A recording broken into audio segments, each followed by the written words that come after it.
గోవింద గోవింద గోవింద గోవింద.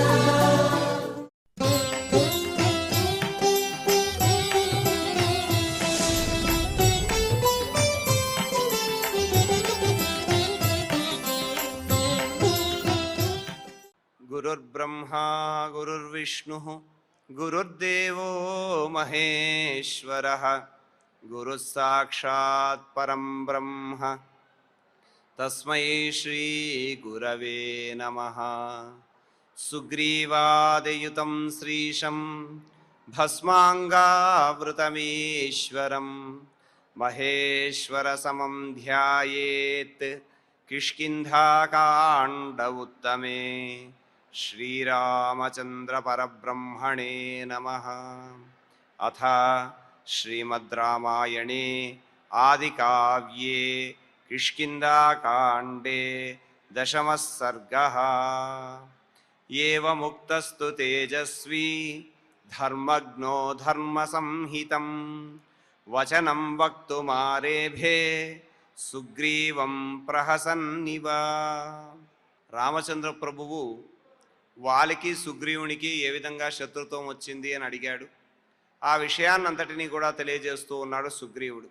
ఏవముక్త అంటే ఈ విధంగా సమస్త ప్రాణులను కూడా రక్షించగలిగేటటువంటి సామర్థ్యం కలిగిన ఓ రామచంద్ర, సమస్త లోకాలకు అభయాన్ని అనుగ్రహించేటటువంటి వాడవయ్యా, నీవు తప్ప నన్ను రక్షించేవాడు వేరొకడు లేడు కనుక ఈ వాలి నుండి కలిగిన బాధను, భయాన్ని, దుఃఖాన్ని తొలగించగలిగేవాడు నీవు కనుక నువ్వు నన్ను రక్షించాలి అని సుగ్రీవుడు వాలికి తనకు శత్రుత్వానికి ఉన్న కారణాన్నంతటినీ కూడా విస్తారంగా తెలియజేశాడు.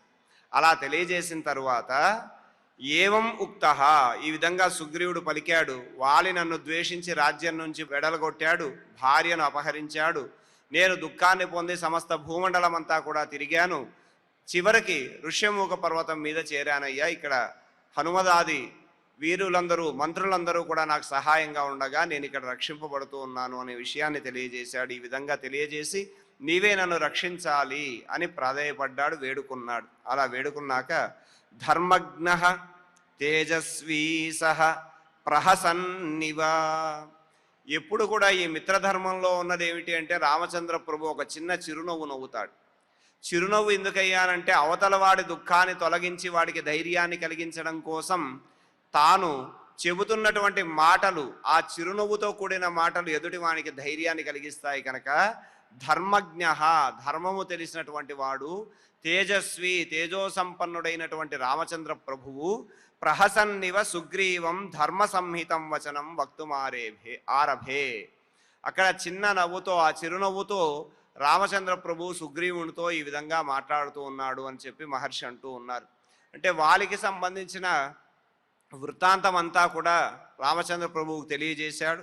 వాలి ఏ విధంగా రాజ్యం నుంచి తరిమేశాడు అనే విషయాన్ని, తాను ఏ విధంగా దుఃఖాన్ని పొందాను అనేటటువంటి విషయాన్ని, తాను పొందిన కష్టాలన్నింటినీ కూడా చెప్పుకున్న తరువాత సుగ్రీవుని యొక్క దుఃఖాన్ని తొలగించే విధంగా రామచంద్ర ప్రభు చిరునవ్వుతో ఈ విధంగా మాట్లాడుతూ ఉన్నాడు అని అన్నారు.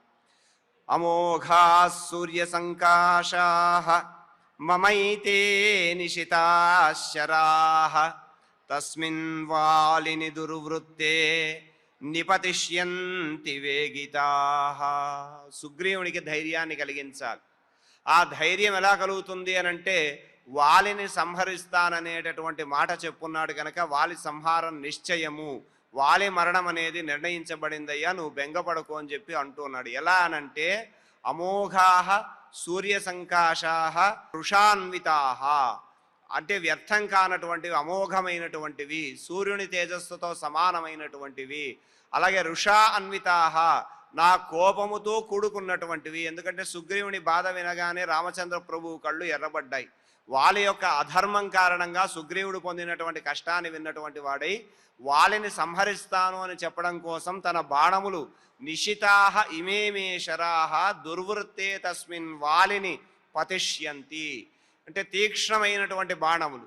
అలా తీక్ష్ణమైనటువంటి ఈ బాణములు దుర్మార్గుడైనటువంటి దురాత్ముడైనటువంటి వాలి యందు తప్పకుండా పడతాయి అని చెప్పి రామచంద్ర ప్రభు చెబుతున్నాడు. అంటే వాలి మరణం నిశ్చయం అయ్యింది. వాలి మరణం అనేటటువంటి అధర్మ కారణంగా నిశ్చయమైంది. ఎందుకు అనంటే వాలి చేసినటువంటి అధర్మం ఏమిటో మనం చెప్పుకున్నాం. ఇక్కడ బతికుండగానే సుగ్రీవుని మాట కూడా వినిపించుకోకుండా రాజ్యభ్రష్టుని చేయడమే కాకుండా తమ్ముని భార్యని కూడా చూడకుండా భార్యను చెరపట్టడం అనేటటువంటి అధర్మాన్ని ఆచరించాడు కనుక వాలి సంహారం నిశ్చయం. అధర్మాన్ని ఆచరించినటువంటి వాడిని ఏ విధంగా కూడా సహించనయ్యా, నా బాణములు తప్పకుండా దురాత్ముడైన వాలిపై ప్రయోగిస్తాను, వాలి చనిపోవడం అనేది ఖాయం, నువ్వు బెంగపడకన్నాడు అని యావత్తం నాభిపశ్యామి తవ భార్యాపహారిణం తావత్ సజీవేత్ పాపాత్మా వాలి చారిత్ర దూషకః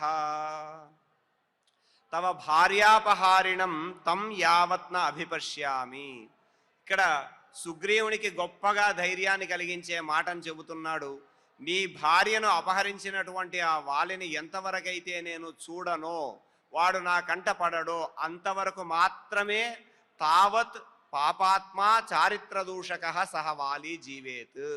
పాపాన్ని ఆచరించిన వాడు, అధర్మాన్ని ఆచరించినటువంటి ఆ వాలి అంతవరకు మాత్రమే జీవించి ఉంటాడయ్యా, నా కంట పడిన మరుక్షణం వాడి మరణం నిశ్చయం. ఎందుకంటే ఇంత అధర్మానికి ఒడిగట్టినటువంటి ఆ వాలిని సంహరించకపోతే అధర్మం అనేటటువంటిది పెచ్చుమీరుతుంది కనుక అధర్మాన్ని శిక్షించాలి కనుక అధర్మాన్ని ఆచరించిన వాడిని సంహరించడమే. అది కూడా ఎంతవరకంటే వాడు నా కంట కనపడనంత వరకే ప్రాణాలతో ఉంటాడా వాలి.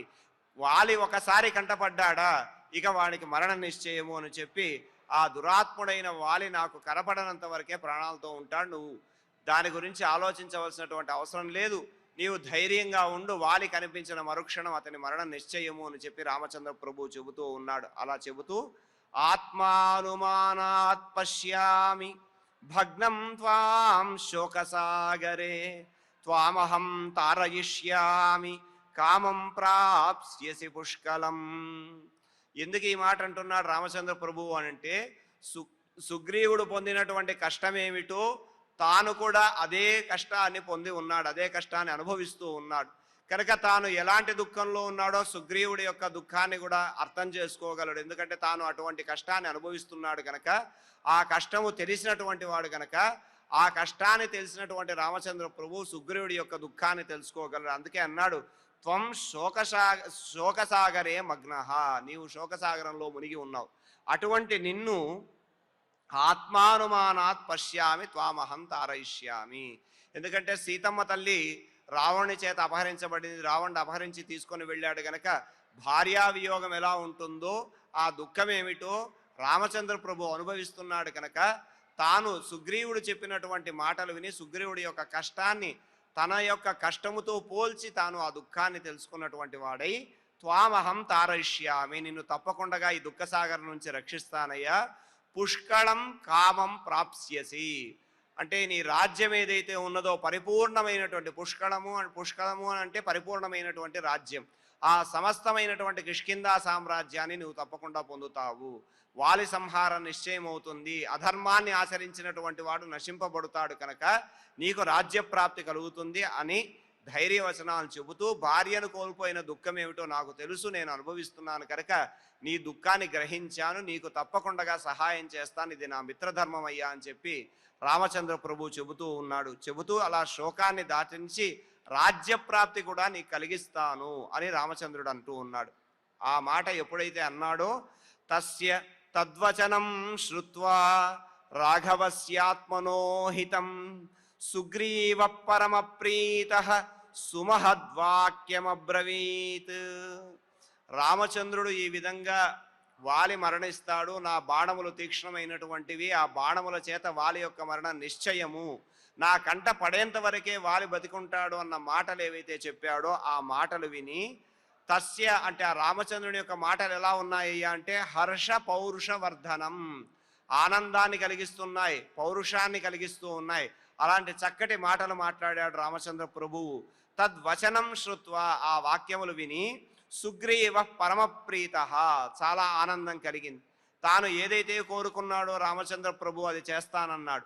మిత్రునిగా చేయవలసినటువంటి ధర్మం ఏమిటో, మిత్రునిగా ఆచరించవలసినటువంటి కర్తవ్యం ఏమిటో, ఒక కష్టంలో ఉన్నటువంటి స్నేహితునికి మిత్రుడు ఏ విధంగా సహాయం చేయాలో ఇదంతా తెలిసిన వాడు కనుక రామచంద్ర ప్రభువు చెప్పిన మాటలు విన్నవాడై ఈ వాలి సుగ్రీవులకు వచ్చినటువంటి శత్రుత్వం అంతా కూడా విన్నాడు. అందులో అధర్మాన్ని ఎవడాచరించాడో తెలుసుకున్నాడు. అధర్మాన్ని ఆచరించినటువంటి వాడిని సంహరిస్తానని మాట ఇచ్చాడు. ఈ మాట విన్న సుగ్రీవుడు పరమ సంతోషాన్ని పొందాడు. అలా సంతోషాన్ని పొందినటువంటి వాడై రామచంద్రుని యొక్క ధైర్యవచనాలు విని ఆనందంతో రామచంద్రుడితో ఈ విధంగా పలుకుతున్నాడయ్యా సుగ్రీవుడు అని చెప్పి అంటూ ఉన్నారు. ఇలా వాలి సుగ్రీవుల మధ్య ఉన్న శత్రుత్వ వృత్తాంతమంతా కూడా తెలియజేసిన తరువాత ఈ సుగ్రీవుడు రామచంద్రుడితో మాట్లాడుతున్నాడు అనేటటువంటి వాక్యంతో కిష్కింధాకాండలో ఉన్నటువంటి 10వ సర్గ పూర్తవుతోంది. అలా ఈ వాక్యం చేత 10వ సర్గ మనం పూర్తి చేసుకున్నాం. ఇది శ్రీమద్ రామాయణే ఆది కావ్యే కిష్కింధాకాండే 10వ సర్గ. ఇలా 10వ సర్గలో వాలికి సుగ్రీవునికి మధ్య శత్రుత్వం ఎందుకు కలిగింది అన్న కారణం తెలుసుకున్నాం. ఇక వాలి యొక్క పరాక్రమాన్ని చెబుతున్నాడు రామచంద్రుడికి. వాలి దుందుభి అనేటటువంటి ఒక రాక్షసుణ్ణి సంహరించాడయ్యా. అమితమైన పరాక్రమం కలిగినటువంటి ఆ రాక్షసుణ్ణి గొప్ప పరాక్రమం కలిగినటువంటి వాలి సంహరించాడు అనేటటువంటి వృత్తాంతము. సంహరించడమే కాకుండా ఆ రాక్షసుని శరీరాన్ని తాను విసిరివేయడం చేత అది మతంగ మహర్షి ఆశ్రమంలో పడ్డం, మతంగ మహర్షి వాలిని శపించడం, ఆ కారణం చేత తాను క్షేమంగా ఉన్నాను అనేటటువంటి విషయాన్ని తెలియజేయడం, రామచంద్ర ప్రభువు సుగ్రీవుని యొక్క కోరిక మేరకు ఆ దుందుబి యొక్క శరీరాన్ని దూరంగా విసిరివేయడం, ఇలాంటి విశేషాలన్నీ కూడా, అంటే వాలి గొప్ప పరాక్రమం కలిగినటువంటి వాడు. మరి అలాంటి వాలిని నిర్జించాలి అంటే రామచంద్ర ప్రభువు కూడా ఎంత పరాక్రమం ఉందో తెలుసుకోవాలి అని ఒక చిన్న సందేహం కలిగింది సుగ్రీవునికి. ఆ విషయానంతటినీ కూడా తెలియజేసేటటువంటి 11వ సర్గలోనికి మనం ప్రవేశిస్తూ ఉన్నాం. అథ శ్రీమద్ రామాయణే ఆది కావ్యే కిష్కింధాకాండే 11వ సర్గ. రామస్య వచనం శ్రుత్వా హర్ష పౌరుషవర్ధనం సుగ్రీవః పూజయాన్చక్రే రాఘవం ప్రశంస చ. సుగ్రీవుడు చాలా ఆనందంగా ఉన్నాడు. ఎందుకంటే చాలా కాలం తరువాత వాలిని సంహరిస్తాను అని రామచంద్ర ప్రభు తాను మిత్రుడయ్యాడు. సుగ్రీవునికి అగ్నిసాక్షిగా మిత్రుడయ్యాడు కనుక తాను మాట ఇచ్చాడు. ఆ మాట చాలు వాలి మరణం పొందినంత ఆనందాన్ని పొంది ఉన్నాడు అన్నమాట సుగ్రీవుడు. కనుక సుగ్రీవుడు రామస్య హర్ష పౌరుషవర్ధనం వచనం శ్రుత్వా, ఆ రామచంద్రుడి యొక్క మాటలు సంతోషాన్ని పౌరుషాన్ని కలిగించేటటువంటి ఆ మాటలు విని రాఘవం పూజయాన్ చక్రే, రాఘవుణ్ణి రామచంద్ర ప్రభువుని గౌరవించాడు, పూజించి ప్రశంసచ, ఆయన ప్రశంసించాడు కూడా అని అన్నారు. అంటే తనకు ఇంతగా సహాయం చేస్తున్నటువంటి ఆ మిత్రుని గౌరవభావంతో ఆదరభావంతో స్నేహపూర్వకంగా పూజించడం, అలాగే తన దుఃఖాన్ని గ్రహించి తనకు అభయాన్ని ప్రసాదిస్తాను అని చెప్పిన రామచంద్ర ప్రభువుని ప్రశంసించాడు సుగ్రీవుడు. ఎందుకంటే తన యొక్క కార్యం నెరవేరబోతోంది, తన రాజ్యం తనకు ప్రాప్తిస్తుంది, కోల్పోయినటువంటి తన భార్యను తిరిగి తాను పొందగలుగుతున్నాడు కనుక ఈ సంతోషంలో అలా రామచంద్రుని గౌరవించి ప్రశంసించి తాను ఇలా అంటూ ఉన్నాడు. అసంశయం ప్రజ్వలితై తీక్ష్ణైర్మర్మాతిగైశ్చరైః త్వం దహేః కుపితో లోకాన్ యుగాంత ఇవ భాస్కర. ఇక్కడ సుగ్రీవుడు రామచంద్రుడి ప్రశంసిస్తున్నాడు కదా. మరి ఏ రకంగా ప్రశంసిస్తున్నాడు అయ్యానంటే, ఓ రామచంద్ర, నీ బాణముల యొక్క వైశిష్ట్యం తెలియంది కాదు, చాలా గొప్పవైనటువంటి బాణములు. రామబాణం అనేటటువంటిది అద్భుతమైనది. రామబాణం అధర్మాన్ని నశింపజేసేటటువంటిది. అలా రామబాణం యొక్క వైశిష్ట్యం అంతా కూడా తెలిసినటువంటి వాడై, అంటే రామచంద్ర ప్రభు ఆ నిశితమైనటువంటి బాణముల యొక్క శక్తిని వాటి యొక్క పరాక్రమాన్ని తెలియజేస్తున్నాడు కనుక ఆ ప్రజ్వలితై తీక్ష్ణై మర్మాతిగై శరై అన్నారు ఇక్కడ. అంటే గొప్ప తేజస్సుతో వెలిగిపోతూ ఉన్నాయి, తీక్ష్ణంగా ఉన్నాయి, పదునుగా ఉన్నాయి.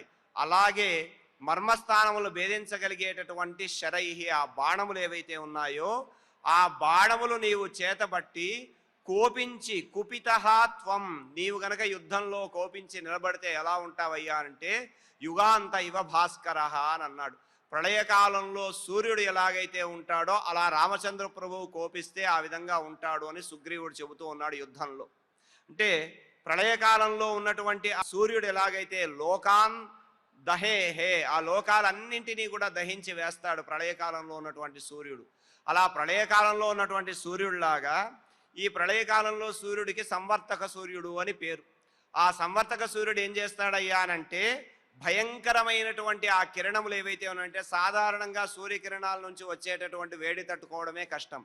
కానీ ప్రళయకాలంలో ఉండేటటువంటి సంవర్తక సూర్యుడి యొక్క కిరణాలు ఎలా ఉంటాయి అంటే సముద్రాలలో ఉండేటటువంటి జలాన్నంతటినీ కూడా పూర్తిగా గ్రహించగలిగేటటువంటి గొప్ప వేడిని కలిగి ఉంటాయి.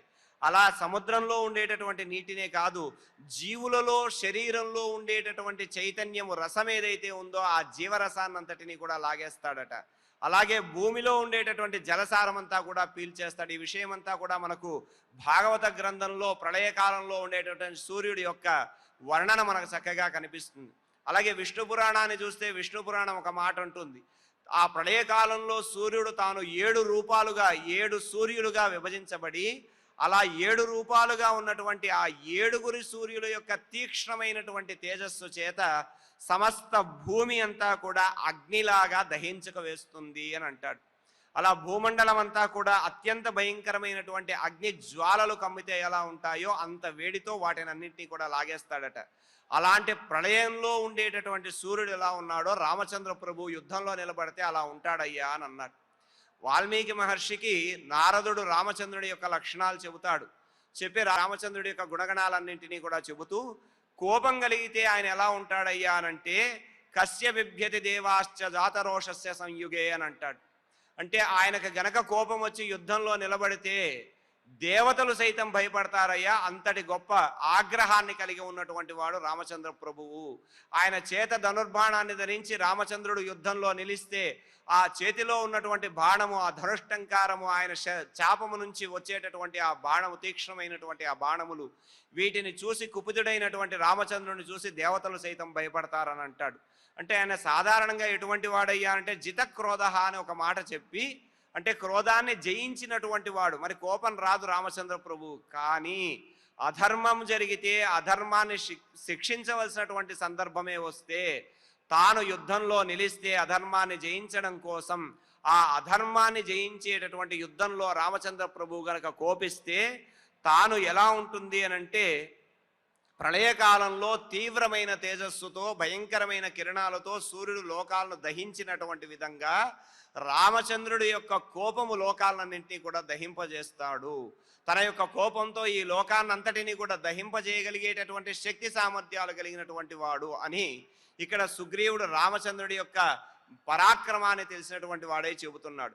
మరి ఇక్కడ రామచంద్ర ప్రభువు యొక్క పరాక్రమాన్ని ఇంతగా ప్రశంసించినటువంటి ఆ సుగ్రీవుడు వెంటనే రామచంద్రుడి యొక్క పరాక్రమాన్ని తెలిపి వెంటనే అంటున్నాడు, వాలినః పౌరుషం యత్తత్ యచ్చ వీర్యం ధృతిశ్చయా తన్మమైకమనాశ్రుత్వా విధత్స్వ యదనంతరం. అంటే నీవు బాణాన్ని బట్టి యుద్ధంలో నిలబడితే లోకాలన్నీ కూడా దహించి వేయగలిగేటటువంటి సామర్థ్యం కలిగిన వాడివయ్యా అంటూనే ఇక్కడ ఇంకో మాట అన్నాడు, వాలినః యత్ పౌరుషం తద్యత్ వీర్యం తద్యా ధృతి. అంటే వాలి కూడా చాలా పరాక్రమవంతుడయ్యా. ఇక్కడ చూడండి, రామచంద్రుడి యొక్క పరాక్రమాన్ని ఇప్పటి వరకు ప్రశంసించి వాలి కూడా అలాంటి పరాక్రమం కలిగినటువంటి వాడే అనేటటువంటి అంశాన్ని చెబుతున్నటువంటి వాడిగా కనిపిస్తాడు సుగ్రీవుడు. అంటూ అన్నాడు ఆయన, వాలి యొక్క ఏ పౌరుషం అయితే ఉందో, అలాగే యత్ వీర్యం అతని ఏ పరాక్రమం అయితే ఉన్నదో, యద్ధృతి ఏ ధైర్యం అయితే ఉందో, ఆ ధైర్యాన్ని, ఆ పౌరుషాన్ని, ఆ పరాక్రమాన్ని ఏకాగ్రమనః శ్రుత్వా నా నుంచి వాటిని జాగ్రత్తగా వినులు. ఏకాగ్ర చిత్తంతో అంటే వాలి ఎటువంటి పరాక్రమం కలిగిన వాడో నేను చెబుతాను, దాన్నంతా కూడా జాగ్రత్తగా విని యద్ అనంతరం విధత్స్వ తరువాత నీవు ఏం చెయ్యాలనుకుంటే దాన్ని చేయవయ్యా అని అన్నాడు.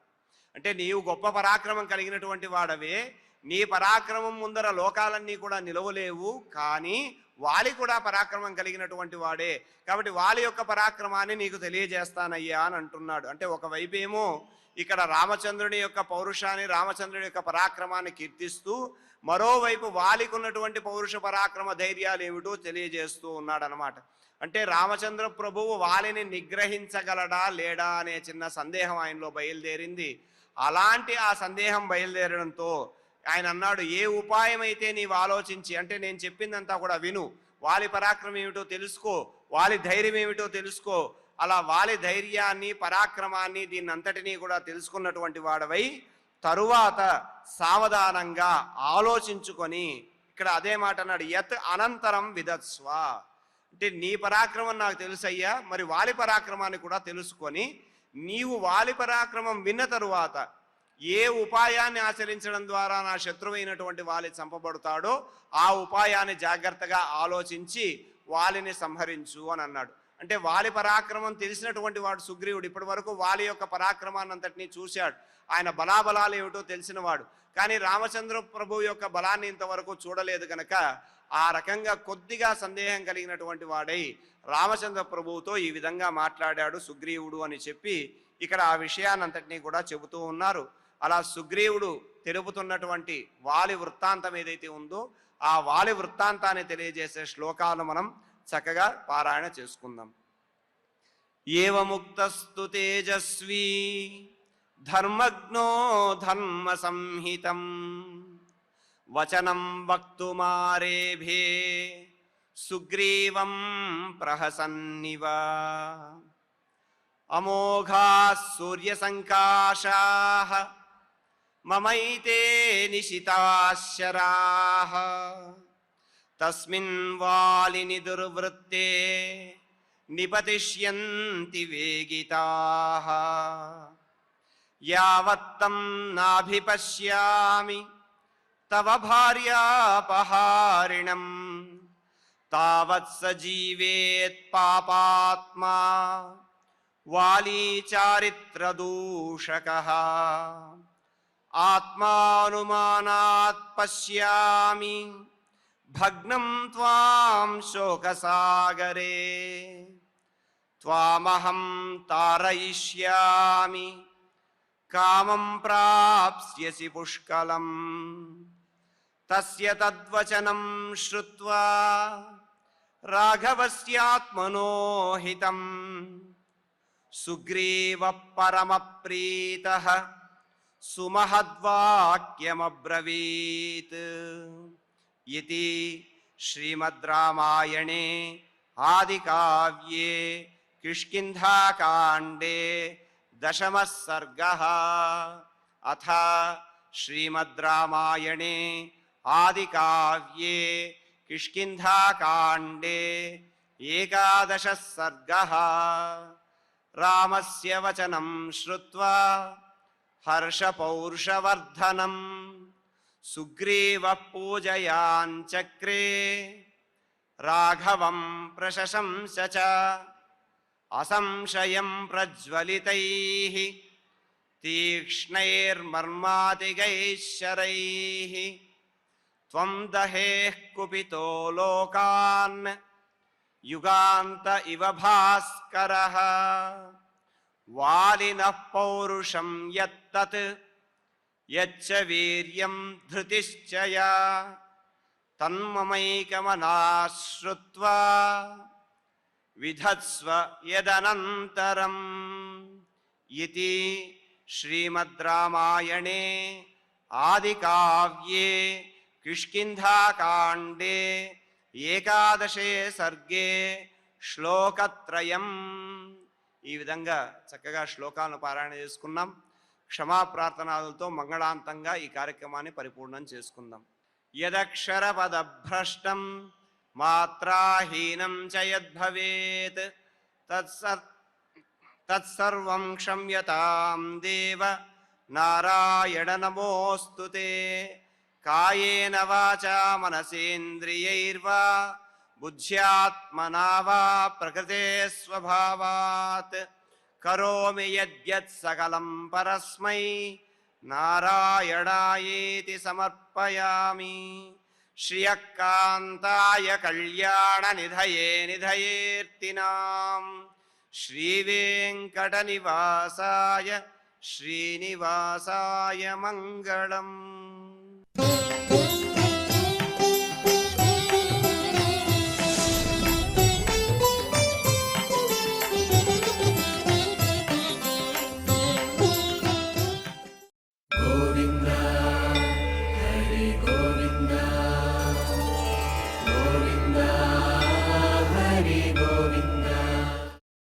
ఓం నమో